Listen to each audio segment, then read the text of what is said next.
not too sure how long this one will be, but it ties into some recent stuff. So this article's from Tech Power Up on Friday, February 21st, 2025, and it's regarding Nvidia GeForce RTX 5090 spotted with missing ROPs. Nvidia confirms the issue. Multiple vendors affected. RTX 5070 Ti as well. I need to make my thing bigger so I can actually read it. Tech Power Up has discovered that there are Nvidia GeForce RTX 5090 graphics cards in retail circulation that come with too few render units, which lowers performance. Zotac's GeForce RTX 5090 Solid comes with fewer ROPs than it should.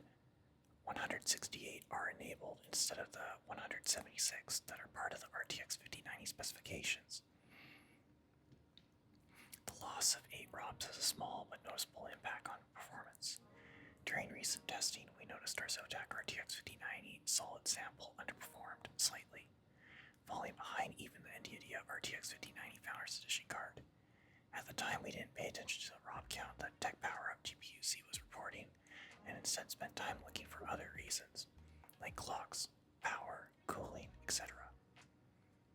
I just need to clear my throat.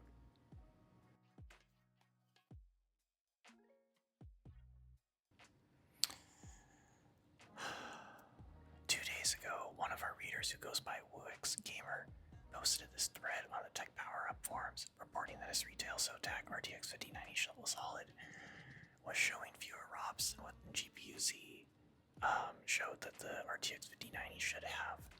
The user tried everything from driver to software reinstalls to switching between two video BIOSes the card came with, all to no avail. What a coincidence that we had this card in our labs already. So we dug out our sample. Lo and behold, our sample is missing ROPs too. GPU-Z is able to read and report these unit counts, in case, through Nvidia's NVAB driver interface. In this case, anyways. The missing 8 ROPs constitute to a 4.54% loss in the GPU's raster hardware capability. And to illustrate what this means for performance, we've ran a couple tests. There's then 2 screenshots. One is showing, it's showing the ROPs missing, and then it's showing the performance distance. Yeah, so it says in the first test, Elden Ring at 4K ultra high definition with maxed out settings and native resolution, no DLSS.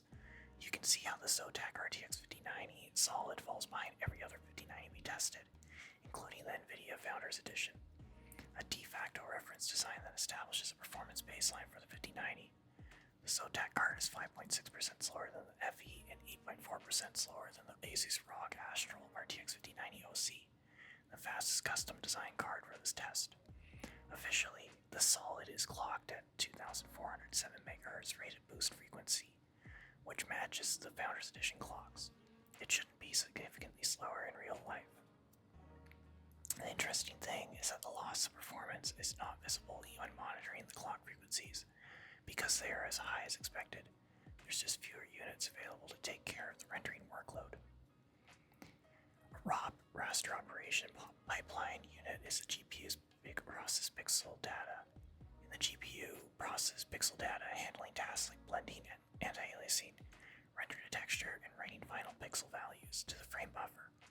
In contrast, a shading unit, aka GPU core, is responsible for computing the color, lighting, and material properties of pixels or vertices during the rendering process. Without directly interfacing or interacting with the frame buffer. So the performance hit of 8 missing ROPs depends on how ROP intensive the game is. For example, in Starfield the performance loss is much smaller, and in Doom Eternal with ray tracing the card actually ends up close to its expected performance levels. We've also put the card through a quick 3D Mark Time Spy Extreme Graphics score run. Nvidia Founders Edition 25439, Zotac Solid 22621, Gigabyte Gaming 26220.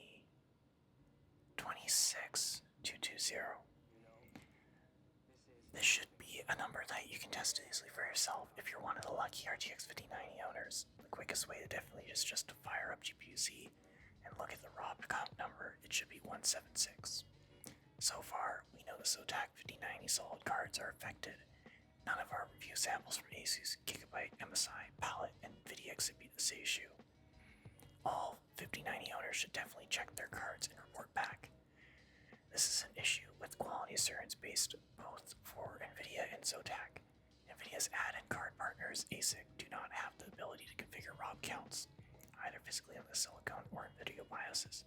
And yet the GPU, its video BIOS, and the final product cleared QA testing both at Nvidia and Zotac.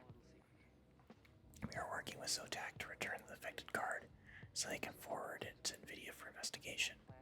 At this time, Zotac was unable to provide a statement, citing the fluidity of the situation.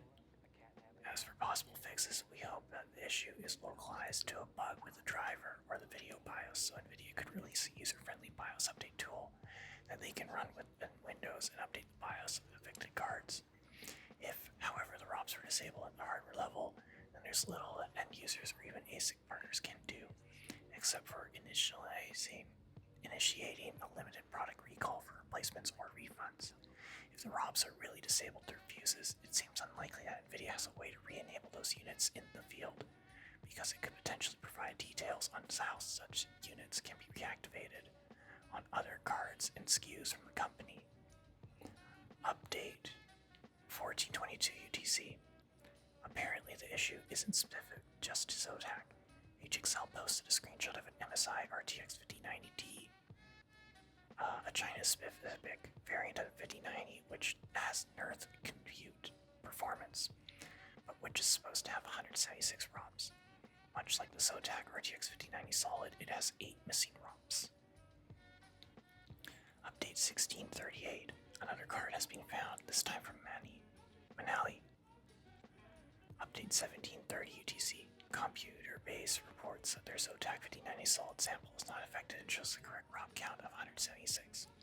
This confirms the card is not affecting all cards of the SKU and probably not even all cards in a batch or production run. Update 1736 UTC. Just to clarify, because it has been asked a couple times when no driver is installed, GPU-Z will use the internal database as a fallback to show the hard-coded ROM count of 176 instead of unknown.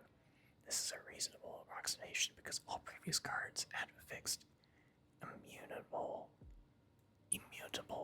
ROM count. As soon as the driver is installed, GPU-Z will report the live ROMs active on the GPU.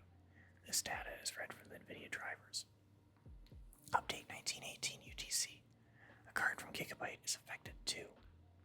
Update from February 22nd, 6 UTC. Palette, Inno3D, and MSI cards found to be affected too. Update February 22nd, 6:30 UTC. Nvidia Global PR Director Ben Morano confirmed this issue. He told The Verge, "We have identified a rare issue affecting less than 0.5% of GeForce RTX 5090, 5090D, and 5070 Ti GPUs, which have one fewer ROM than specified. The average graphical performance impact is 4% with no impact on AI and compute workloads. Affected customers can contact the board manufacturer for the replacement. The production anomaly has been corrected. Very interesting, Nvidia confirms 5070 Ti is affected too. While Nvidia talks about one ROM unit, this really means 8 ROMs in our context. Many years ago, marketing decided that higher numbers equals better, so they started to report the number of pixels that can be processed per unit instead of the actual number of unit counts. So in this case, one hardware unit is disabled, which means 8 pixels per clock less can be processed, resulting in a loss of, quote, 8 ROMs less. There's 419 comments. One number off from the funny number. These 5090 cards are rapidly becoming a complete meme. What the fuck? Now let's imagine a fantasy where AMD actually did release a high-end offering of improved ray tracing capability, 3x 8-bit PCIe, and just something that's properly engineered. I know it's a big ask, but they would make a killing. I don't like direct comparisons like that all the time because it's like, okay, sure. I do prefer 8-bit as well if I have the option for it, but there's rumors of or not rumors, it's pictured that the Sapphire Nitro Plus 9070 XT, for example, has the hardware 12 pin or high voltage 12 pin connector, whatever it's called. So it's like it could come to that too. And there's also a low profile 7900 XT from I forgot what brand that uses that weird 12 pin connector on it already. So it's like, I don't think it would be as much of an issue for those cards because they're like a 300 watt card compared to 575 watts or 380. I don't remember what the 5080 is wattage. RTX 5080 deck power up. The 5080 is a, let's see, 360 watt card. But there's some models that are 390 watts or so from what I know. Which is still like, there have been issues of the 2060 Super with that power connector melting on it as well. And those are 320 watts. So I wouldn't personally want to put more than like 300 watts through the connector like that, but I don't know. Regardless, this current market and just everything that's going on is